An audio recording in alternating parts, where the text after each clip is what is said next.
Hey everybody, welcome. It's time for Atomic Radio Hour, episode 331, Atomic Radio Hour, the post-nuclear podcast. Welcome to the program. Before we get anywhere, I want to say real quick that today's episode is brought to you by the Ghoulman Entertainment Patreon. I got to thank Willy DuWitt, who's here in the chat tonight. Thank you, Willy DuWitt, for being here.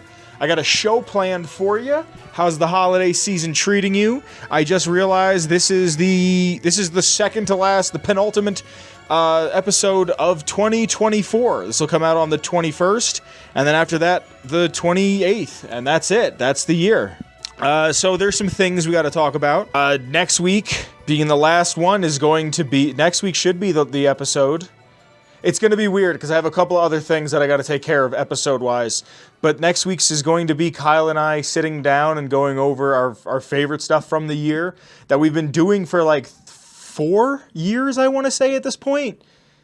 I think 4 sounds correct, maybe 5. I'm not 100% sure. Not 100% sure. Either way, welcome to today's program. So Kyle sends me this, my buddy, my friend and yours, everybody's favorite special guest. This is a post on Twitter from Fallout, at Fallout, the official page. Ghoul news, everybody!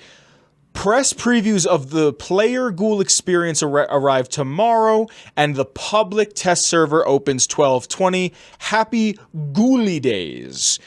This was posted on December the 18th, 2024, in the year of our Lord, and I'm recording this on the 19th, so as of tomorrow, or a day ago, if you're watching this on the day that this comes out, there might be a beta test up and available to play as a Ghoul. They did say early 2025. I didn't think it'd be January of 25. I was thinking like March or April of 25, but that means I have to get up on this now with Kyle or whoever and play 76, build a character from the ground up so I can finally play as a Ghoul. Something that we haven't been able to do canonically yet. You can in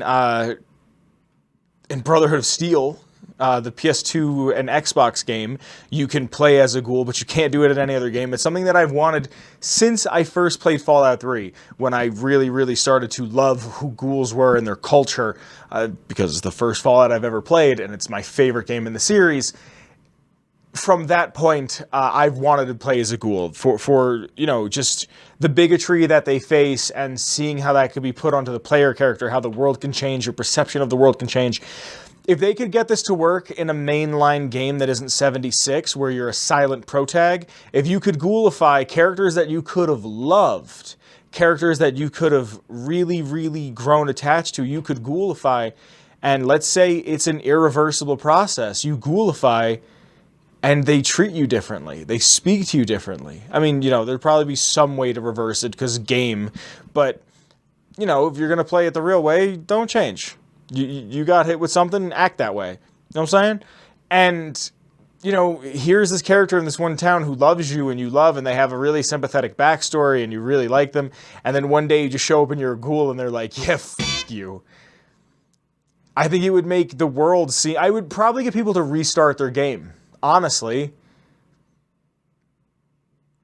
but that's good. That's good characterization. That's good NPC making. That's good storytelling.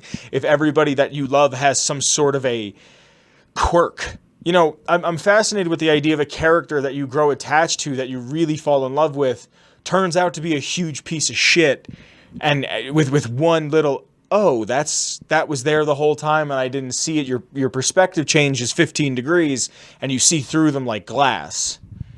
I really like Ghouls. I like the apathy. I love the whole, we're the first and last of our dying breed. There are some that show up, but it's kind of rare. Some people Ghoulify instantly, some people don't, some people take time. We've had so many great Ghoul characters. His name eludes me at the moment, but the guy who's Wilson Automatoys, Moira Brown, technically, in a weird way, Hancock, Sharon. We've had fantastic Ghouls. The Ghouls at the NCR base, they get Ghoulified immediately. Ghost. Just, a bunch of cool people that have shown up. The prostitutes of the Gomorrah. And I would like to be able to see the world from that perspective. It'd be nice to see that world from the perspective of a super mutant. I feel like it would be harder, especially with all of the FEV slowly dwindling away, hopefully. And, you know, especially since there's no Masters mutants anymore. There's not new Masters mutants. There's no clean strain of FEV. There's also no clean strain of humanity, really, that's coming about. You know, it'll be harder to do that, but I think it'd be neat to see. The more perspectives in an RPG, the better. And apparently, from what we've heard, ghouls will be spoken to differently by NPCs when it comes time for you to play as one. So I'm super excited to see what is going to happen with the ghouls. Very much so. I'm very excited to play as a ghoul. I've wanted to do that forever. I'm excited. I'm excited to play 76. I bought it. I actually got it for free. I got a free code. And then on top of that, it's on Game Pass. So like, did I really need it? But I did and I didn't. So I'm just going to wind up getting like Xbox Live, play a couple nights a week with Kyle or somebody and, you know, have a good time. Enjoy ourselves. Play Fallout the way... Play 76 the way 76 was intended to play after all these patches and updates. And 76 has the best player base out of any game as far as I'm concerned. I'm really concerned to know what parts of 76 will turn out to be canon and what parts won't be, because there's some of it that just seems like there's a lot of Nuka-Cola stuff that I just think is overkill that doesn't need to really happen. But, you know, this is going to get a new group of people in. Because now you can get the Ghoul's costume from the show. Then you can play as a Ghoul. You can do your little fantasy of being Walton Goggins. You can run away. Willy DuWitt. Just saying right now, Fallout 76 is $10. I know on Series X they're having a monster sale. I have a friend who's never played Skyrim, and they've been telling me they want to try it. And I was thinking, maybe let's see how much Skyrim is. It's like $17. And I was like, you know what? Why not? Why not buy it again and play it all over? I also, you know, got to get through the Arkham games first because I just bought those, and I think I'm actually going to do the Riddler challenges this time, but I digress. The point I'm getting at is 76 is on sale. It's fun with friends if you like the Fallout universe. It's fixed, not completely, but it's playable from what I understand, and I'm excited to get through it and hit level 50 and finally experience a game from a series that I love and just don't know anything about because I was so spurned when it first came out. But I will contest to the day I die that the fan base for 76 is by far the best fan base in any game. I have a really fun piece of lore for you today. Before I can get to the lore, I have to thank the Patreon. Because of the Patreon, the show continues to grow and get bigger and better, and there's a lot of fun that I'm able to do because of it. I have to buy some new equipment soon, and the Patreon is a big reason for that. There's a few things that I have to buy that should make the show bigger and better, and that's what the names on screen are doing. They're helping me do that. I can make the show flow easier. I can make the show do certain things because of their help. And I need to thank these names that are on screen currently. So starting from the top, I would like to thank the OG Noah. Thank you to Noah. After Noah, I have to thank Willy DuWitt. Thank you to Willy DuWitt, who is here tonight. Thank you, Willy, for being here. I appreciate you. I also have to thank Mellow Milhouse. Thank you to Mellow Milhouse. After Mellow Milhouse, I have to thank Captain Lennox. Thank you to Captain Lennox. After Captain Lennox, I have to thank DanishHoundDog. Thank you to DanishHoundDog. And last, but certainly not least, this week, also the person who's bringing us the lore, the idea for the lore, is Brotherhood Outcast. Thank you to Brotherhood Outcast. If you like the show, check out the Patreon. Link in the description below. You can support an indie project, something I love. And if you love it too, you could be a part of it because you, yes, you have the opportunity to become a part of the live studio audience. Link in the description below. Check it all out. I love you. Thank you. So this next piece of lore that we're going to do, I actually get to dress up a little bit for it, but we'll get to that in just a moment. There's an episode long ago, like 4 years ago, maybe longer, when it was still a two-person operation. And we came to a conclusion of who would rule the wasteland, and it came down to gangs, essentially. It would come down to the unity of small, independent, maybe 15 to 20 to 30 people together in a posse, in a group, people that were watching each other's back, washing one back for the other, you know. So if you'd like to hear any lore, and I mean any lore whatsoever, check out the Ghoulman Entertainment Patreon. There's a bunch of tiers, a bunch of perks, but most importantly, every single week, your voice is heard when it comes time to choose the lore from the Fallout universe, any part of the universe, as long as it's canon. And hey, sometimes we'll even cover non-canon stuff.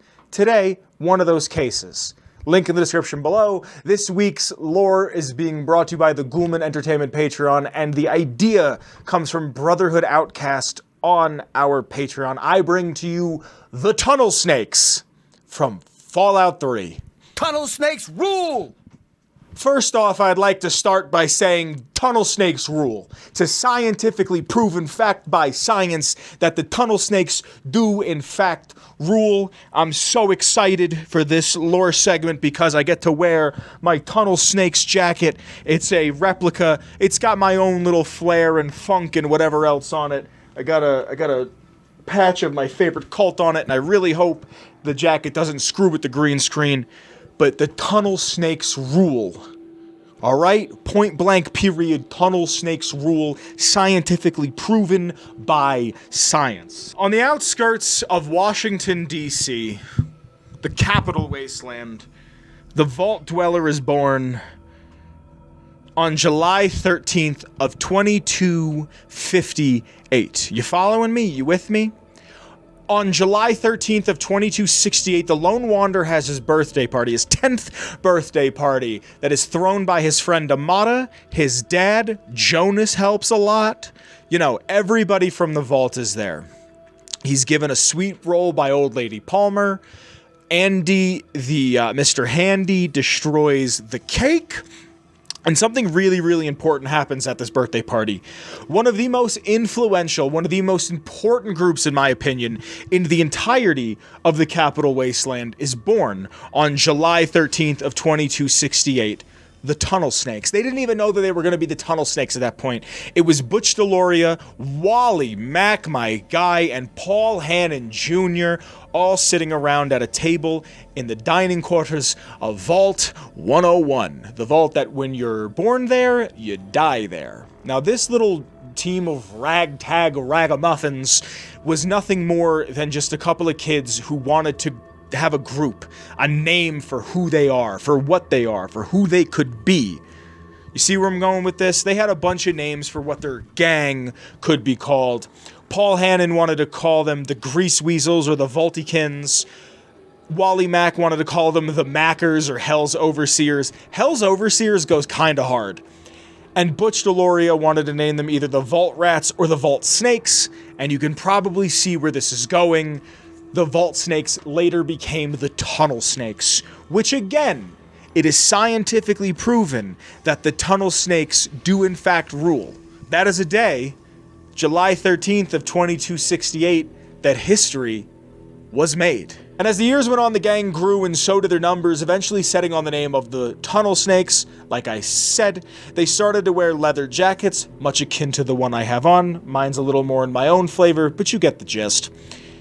On the back, they have snakes that are in the shape of an S. Again, there's probably something on screen showing it. I showed you what my tunnel snake looks like.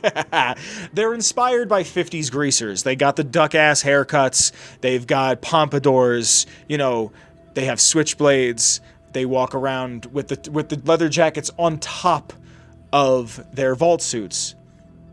I doubt that anybody in that vault knows what cool is, but that's about as cool to as close to cool as you're gonna get. It's still pretty room temp, but it's as close as you're gonna get. They pretty much are doing mostly just childish pranks. They're just kind of being a nuisance. They're kind of just being annoying. I get all of my lore off of Fallout.fandom.com, Nukipedia, if you will. I love these games. I adore these games. I play the hell out of these games. But, you know, I get my lore off of there as a reference. I talk from the heart. But, you know, sometimes even with passion, you need a little factual evidence to back things up. It also says on the wiki, and I didn't understand what this says, that they indulge in thuggery. And I wasn't quite sure what thuggery meant, because they're in a vault. Like, what are they doing? Stealing milk at lunchtime? Like, they have one recorded fist fight, maybe, and we're going to get to that a little bit later. On August 3rd of 2274, that is the day that the students of a certain age, of the age of 16, went to go take the GOAT, the Generalized Occupation Aptitude Test. And this is where you can find the tunnel snakes harassing Amata, the daughter of the Overseer. They're picking on her because she is the daughter of the Overseer, right? The Lone Wanderer can go there and has the ability to either talk them down. You can actually convince Wally Mack that Wally Mack is in charge, and it begins a little bit of division between the group. And Wally Mack's like, no, I'm in charge. Wally Mack's the guy with the plan. And then him and Butch can kind of get into a little bit of an argument. And then, you know, they might walk away. Or you can punch them. It's a 3-on-1 fight. You could beat up Paul Hannon. You could beat up Wally Mack. You could beat up Butch Deloria. And that might be like one of the only recorded fistfights that they've ever had. And it's totally optional. In 2277, the Lone Wanderer is dead. James escapes the vault and the Lone Wanderer goes after him. This is where the quest escape happens. And during this, the whole vault kind of falls. It becomes not what it once was. And it's a turning point, not just for the main character, but everybody that he grew up around. During this time, you can find the Overseer's terminal, and you could find that he had hired the tunnel snakes before to use their, quote, services. In a terminal entry by the Overseer, it says, if Butch and his leather-clad delinquents accost Amata one more time, they'll have more to deal with than their acerbic teacher. Their services have come in handy upon occasion, I must admit, but they're starting to become unruly. If dogs become feral, they must be put down. I'll have to remind Butch of this upon our next meeting. So, the Overseer is a real piece of garbage, but he's also allowing this gang to just kind of run in there. And it's surprising that Butch, being the loudmouth that he is, doesn't, you know, say this to the fellas, or it becomes widely known in the vault.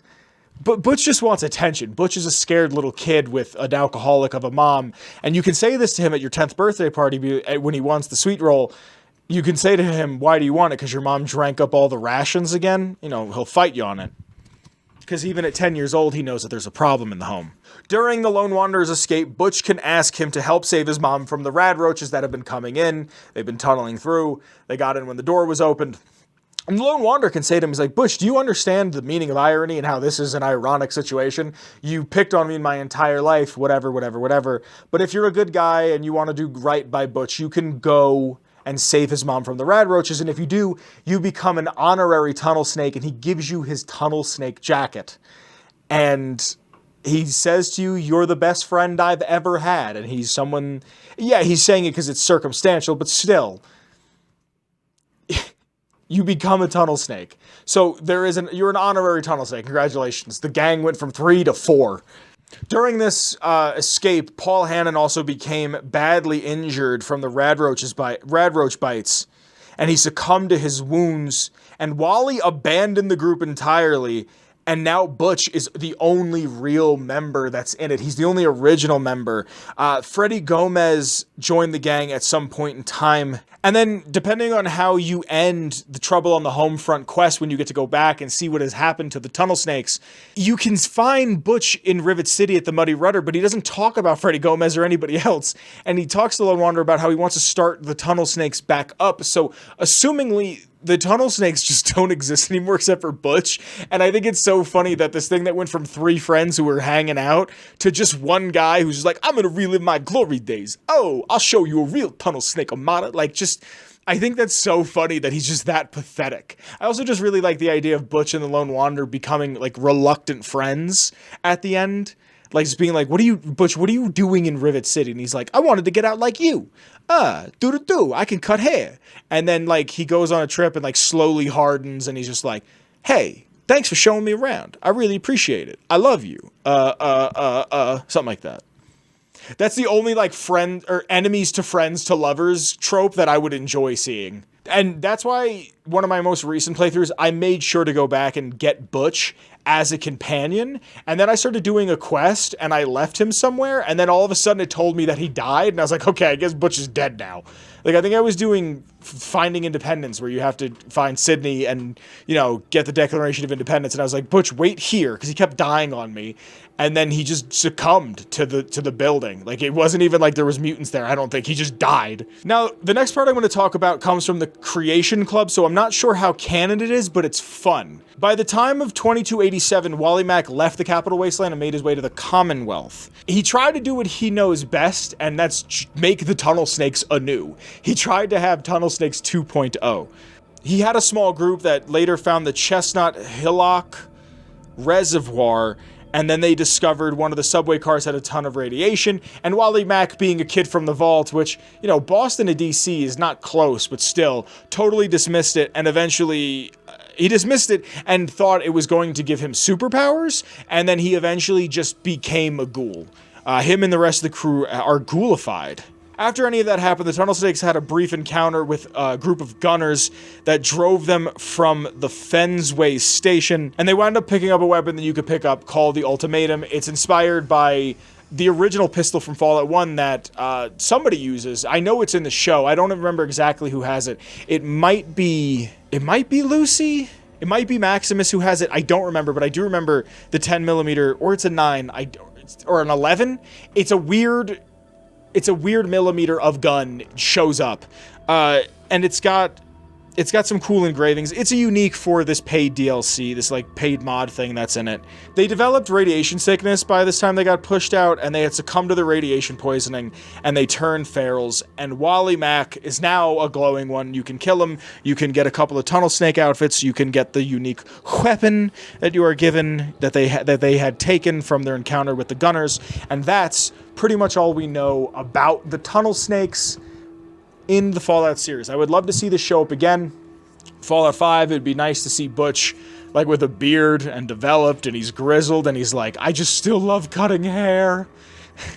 I love the Tunnel Snakes. If I didn't make it apparent by, you know, my super light cosplay, let me see if I can get it off. It's gonna green out completely. I just realized that. I love them. I think they're such a fun addition. It's one of those things that, like, growing up, a lot of my friends or people that just liked Fallout, knew I liked Fallout, we would say to each other, Tunnel Snakes rule. And we would do it in the hallways in high school.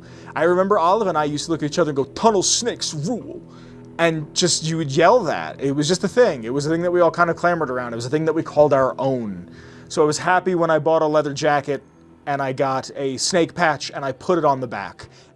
Also, I don't remember, this is just a little fun fact for you. I don't remember where I saw Pete Hines say this. It was an interview of some sort. And he said, if you ever play a game and there's a guild and the guild says Tunnel Snakes rule, it might have been a no-clip documentary on Bethesda. And they said, Pete Hines says, if you see Tunnel Snakes rule as a guild anywhere, and I believe they showed World of Warcraft and the guild said Tunnel Snakes rule, that's people at Bethesda who are playing together. Now, Fallout 3 is almost 20 years old. I don't know if this is still canon. I don't know if this is still a true thing. I can assume that there's some people at Bethesda that are still going by Tunnel Snakes rule in their guild. Either way, I thought it was neat, and I, like, to this day, still look for Tunnel Snakes rule. And if I see it, I'm like, I wonder. And I hope you've enjoyed that, because that has been this week's lore. Tunnel Snakes rule. Hey, everybody. Segment 3 for you is going to be a short one for several reasons. One of them is it's the holidays. I want to relax. And I don't necessarily have much to talk about because it feels like news isn't coming out. If you excuse me, I like to take this jacket off. Just give me a moment. Hi, thanks for that. There's a lot of things that are about to go on. I have plans for Christmas. I'm not able to go home because I went on the trip of a lifetime. And I'm just getting ready to settle down. This year has been a lot, both good and bad, predominantly good, and I can't wait to tell you more about it in the New Year's episode, which is next week, which you'll be seeing soon. Predominantly good. This has been a very good year, and I can't wait to tell you all about it. Sonic 3 comes out. The day this episode comes out, I'll be going to see Sonic 3, like shortly after probably the episode comes out. It's based on my favorite Sonic game, Sonic Adventure 2 Battle, It's loosely based on that from what I've seen. I've tried to not watch trailers. I'm just excited to end the year, honestly. I'm a big fan of New Year's. I'm a big fan of everyone at the same time collectively getting to go. We all get to restart. We all get to retry. We all get to go experience anew, and we're all given kind of the same deck of cards. There's a lot of things that I haven't talked about recently, be myself, be them politically. We recently got to watch a CEO get murdered on screen, and that's a fucking crazy time to be alive. And all of this to be said that I think the craziest thing of all happened as of me recording this. If it wasn't today, it was yesterday, the 19th, the 18th or the 19th of December 2024 in the year of your Lord. They put Skibbity Toilet in Fortnite. I think it's complete. I think Fortnite is done. Like in the best way possible. I think everything that could be in Fortnite now is. I saw a tweet that was a Brotherhood of Steel T60 power armor with Skibbity Toilet on the back, and it said there is now a direct link from Robert Oppenheimer to Skibbity Toilet. And I think this may be the best timeline we're living in. Like, genuinely, this is the best dystopian timeline that we're living in. It's a beautiful time to be alive. I could play as Godzilla with Skibbity Toilet on my back. I have no other words for it, man. It's a beautiful time to be alive. I'm so happy to be living and sharing my breath, my space, my thoughts with all of you. It's an amazing time and an amazing place. I can't think of anything else that's crazier that could happen. That being said, something crazy is most likely going to happen because I now said that.